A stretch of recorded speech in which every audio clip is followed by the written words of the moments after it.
So this is an interesting comment about the kind of the tone of the Anacrusis versus the Left 4 Dead series or Vermintide. Uh, I would say the Dark Tide's darker, Vermintide less. But for Anacrusis, it really is. I think the beginning maps are very bright, and the ship's slowly going down. I always wanted to show like progression of the world state deteriorating, and here we see that in the ship itself, from no fires the first map, except for where there's an explosion, to massive fires by the end of the ship falling apart. And I thought that was an interesting juxtaposition to kind of show how that goes. And so I think some of that lends the feeling to less horror, because once you get into like episode 4 in particular, I think it brings to that the same level. And I think maybe also people's relationship with zombies versus aliens is a little bit different, where they don't think of it quite the same way of horror. It's kind of like, do you think the original Alien movie is horror? I do. But maybe some don't think of it in the same way. It's definitely creepy.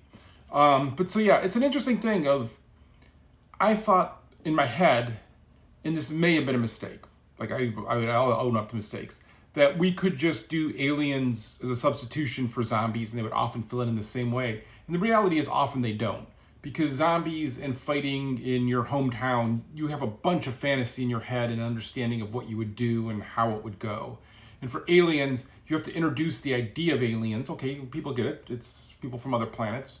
But then their behavior and all the things behind them and why, like, there's a whole bunch of other stuff that comes with it that doesn't need to happen with zombies and those kind of creatures. And so while the Left 4 Dead series had their specials that had that kind of learning about it, I think you accepted it in kind of the platform of all of them together. I was gonna say the cornucopia, but I guess it'd be a menagerie. Yeah, so I think that's the difference of it, because the only thing we cared about was the hardcore gore and didn't want to go into the hardcore gore way. And that was kind of a little bit deliberate, because I thought that we went too far in the Left 4 Dead 2 series. Maybe not. Maybe that was a mistake too.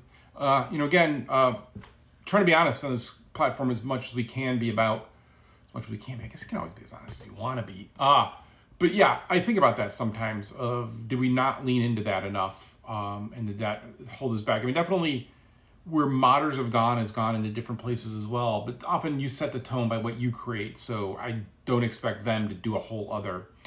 But episode 4 is, I think, our one that kind of really leans into some of the strangeness there and a little bit more into the horror. But it never was quite going to be this super hardcore horror, because horror is very hard to hold up with 4-player co-op when you're also making people laugh. So, like, it's, again, is that a mistake? Maybe. I don't know. That said, we're still building more content, so probably talk with people and see what they want more of. Definitely episode 5 is a different flavor altogether, and kind of like a little release for us of, I don't want to say goofiness, but embracing some of what the game's about. So, yeah. I'm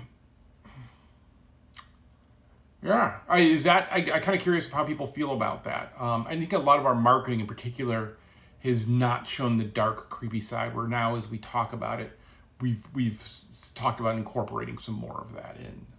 So yeah, I'd be really interested to see how people think about that themselves. I mean, think about the reaction to that. You know what I mean? Yeah, I mean, you guys are smart. You know what I'm saying. It just sometimes, I clean up the office some more.